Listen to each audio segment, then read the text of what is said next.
How are you? I hope all are you well and fine children. Children, आज मैं आपको English first यानी कि रीडर में जो आपकी चैप्टर आपके एग्ज़ाम्स में आने हैं उसके रिवीजन कराने जा रही हूँ। आप जानते ही होंगे कि आपके जो हनी कॉम्ब है बुक उसके चैप्टर 1 और 2 प्लस 2 पोएम और सप्लीमेंट्री का चैप्टर 1 आना है एग्ज़ाम्स में। तो उसमें से क्या क्या चीज़ आपको तैयार करनी है एग्ज़ाम्स के लिए वो मैं आपको बताऊंगी। तो इस वीडियो को आप अंत तक देखें और सुने और समझने की कोशिश करें कि आपको अपने एग्ज़ाम्स की प्रिपरेशन किस तरीके से करनी है। तो हमारा चैप्टर 1 हनी कॉम्ब का कौन सा है?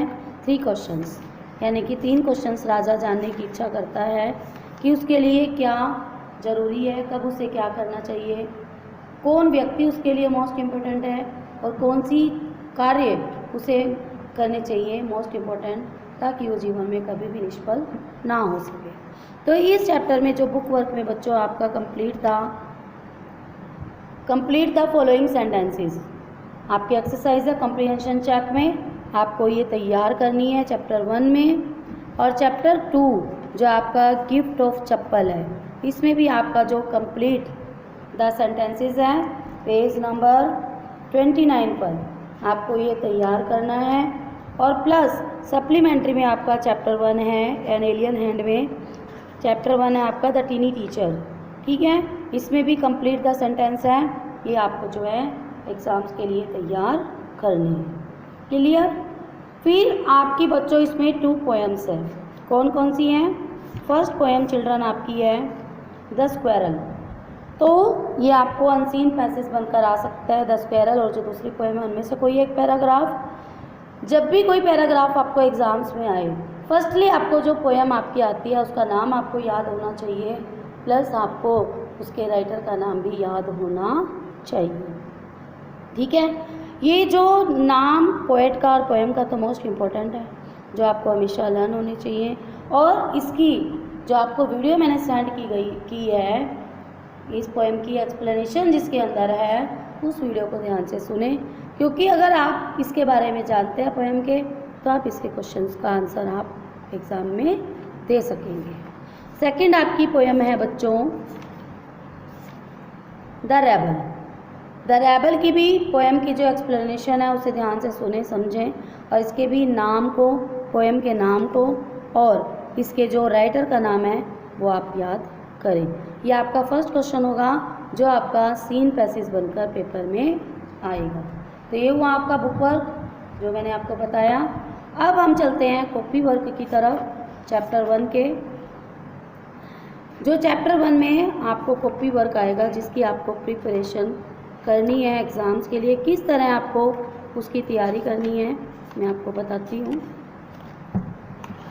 फर्स्ट आपको वर्ड मीनिंग जो आपको दिए गए हैं उसके इंग्लिश मीनिंग आपको एग्ज़ाम्स के लिए प्रिपेयर करने हैं, चैप्टर 1 के भी और चैप्टर 2 के भी। दोनों के वर्ड मीनिंग आपको तैयार करने हैं, इंग्लिश मीनिंग आपको लर्न करना है, फिर आपको इसके जो क्वेश्चन आंसर हैं वो आपको लर्न करने हैं। फर्स्ट क्वेश्चन आपका क्या है? Why did the king want to know answers to 3 questions. राजा क्यों जानना चाहता था उन 3 प्रश्नों के उत्तर? क्योंकि वो ये सोचता था कि अगर उसे इन तीनों प्रश्नों के उत्तर मिल गए तो वो जीवन में कभी भी किसी चीज़ के लिए फेल नहीं होगा और वो हर चीज़ को अच्छे से कर पाएगा। जो हमारा सेकंड क्वेश्चन था जिसमें एडवाइस दी गई थी, तो लोग उसमें उन्होंने क्या कहा राजा के लिए क्या ज़रूरी है? उन्होंने बताया कि राजा के लिए किंग्स की जो काउंसलर्स हैं, जो उनकी समिति है, जो उनके पुजारी हैं, डॉक्टर्स हैं, वैद्य हैं, ठीक है, उनके जो सैनिक हैं वो उनके लिए मोस्ट इम्पोर्टेंट है। जब थर्ड क्वेश्चन का आंसर मिला तो उन्हें क्या राय दी गई? थर्ड क्वेश्चन में उन्हें ये किया गया कि उन्हें एडवाइस लेनी चाहिए विज्ञान की, या उन्हें युद्ध को चूज़ करना चाहिए, या धार्मिक पाठ पूजा उन्हें करानी चाहिए। वाइज मैन जो थे, क्या वाइज मैन जो थे रिवॉर्ड उन्हें मिला? अगर नहीं तो क्यों? किसी भी व्यक्ति की एडवाइस जो है राजा को सही नहीं लगी, इसलिए किसी को भी कोई भी रिवॉर्ड नहीं दिया गया। ये हमारा चैप्टर 1 के क्वेश्चन से जो आपको तैयार करने हैं। चैप्टर 2 के बच्चों इसी तरह आपको क्या करने हैं, वर्ड मीनिंग याद करने हैं आपको चैप्टर 2 के।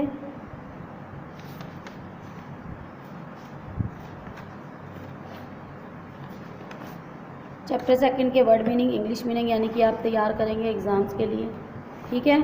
उसके बाद इसके जो क्वेश्चंस हैं वो आपको तैयार करने हैं। सीक्रेट क्या था? मीना का जो कि मृदु से आंगन के पीछे क्या कर रही थी शेयर, वो क्या था? किटन का, यानी कि एक छोटी सी बिल्ली उसने पाल रखी थी।